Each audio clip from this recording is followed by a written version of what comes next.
जय श्री खाटू श्याम।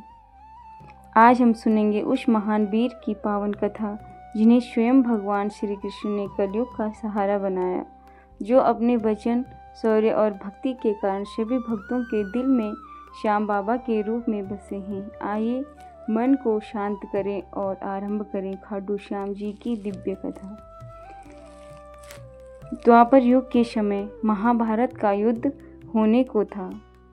इसी समय भीम के पुत्र घटोत्कच का एक अद्भुत, तेजस्वी और अत्यंत प्रभावी पराक्रमी पुत्र था, जिनका नाम था बर्बरिक। बर्बरिक बचपन से ही साधना, वीरता और धर्म के मार्ग पर चलने वाला था। कठोर तप, गुरु दीक्षा और देवी की कृपा से उसे 3 अमोघ बाण और अपार शक्ति प्राप्त हुई थी। इन्हीं 3 बाणों के कारण उन्हें 3 बाणधारी कहा जाता था।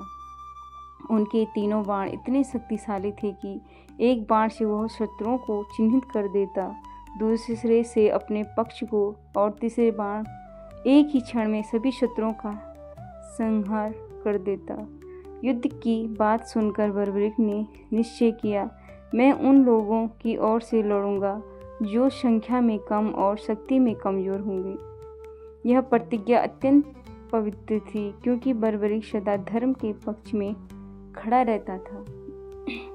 जब भगवान श्री कृष्ण ने बर्बरिक के अद्भुत बल और उसकी प्रतिज्ञा का प्रभाव समझा, तो वे एक ब्राह्मण का रूप लेकर उससे मिलने आए। उन्होंने कोमल स्वर में कहा और पूछा, वीर, तुम युद्ध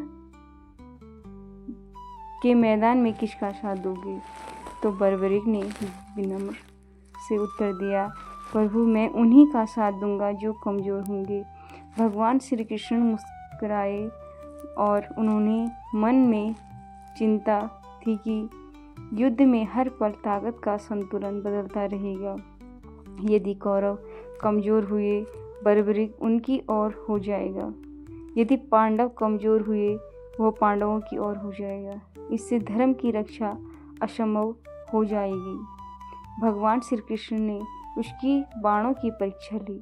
बर्बरिक ने एक ही बाण से पूरे पेड़ के पत्तों को छेद दिया, और यहाँ तक कि श्री कृष्ण के पांव के नीचे छिपा पत्ता भी। तब भगवान समझ गए, यह वीर तो एक क्षण में युद्ध समाप्त कर देगा। शीश दान की यह अमर लीला है। तभी भगवान श्री कृष्ण ने कहा, धर्म की रक्षा के लिए मुझे तुझसे तुम्हारा शीश चाहिए। बर्बरिक तुरंत समझ गया कि यह कोई साधारण ब्राह्मण नहीं हो सकता। प्रभु, कृपा कर अपना स्वरूप दर्शाइए। तभी भगवान श्री कृष्ण ने अपने दिव्य परम तेजस्वी रूप प्रकट किया। उन्हें देखते ही बर्बरिक ने बिना एक क्षण गवाए कहा, प्रभु, आपके लिए मेरा शीश क्या, मेरा समस्त जीवन भी अर्पित है।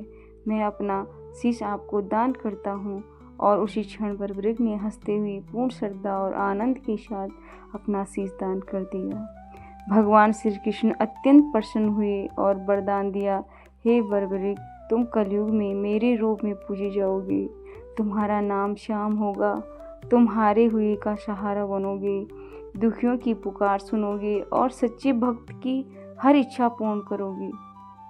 महाभारत युद्ध समाप्त होने पर पांडव में विवाद हुआ। युद्ध किसने जीता? तब श्री कृष्ण ने कहा, जिसने सब कुछ अपनी आंखों से देखा वह बताएगा। और ये बर्बरिक की शीश के पास पहुंचे। शीश बोला, प्रभु, मैंने तो बस आपका सुदर्शन चक्र घूमते देखा। जिनके हाथों यह चला, विजय उन्हीं की है। युद्ध में वास्तविकता विजेता आप ही हैं श्री कृष्ण। यह सुनकर भगवान श्री कृष्ण प्रसन्न हुए और कहा, हे श्याम, तुम्हारी महिमा युगों युगों तक रहेगी। आज उसी वीर, त्यागी और भक्त बर्बरिक को हम खाटू श्याम के नाम से पूजते हैं। हारे का सहारा, सबसे दयालु, सब पर कृपा करने वाला। यही थे श्याम बाबा की पावन कथा। भगवान श्री कृष्ण और खाटू श्याम बाबा आप सभी पर अपनी कृपा दृष्टि बनाए रखें। जो भी भक्त सच्चे मन से श्याम बाबा का नाम स्मरण करते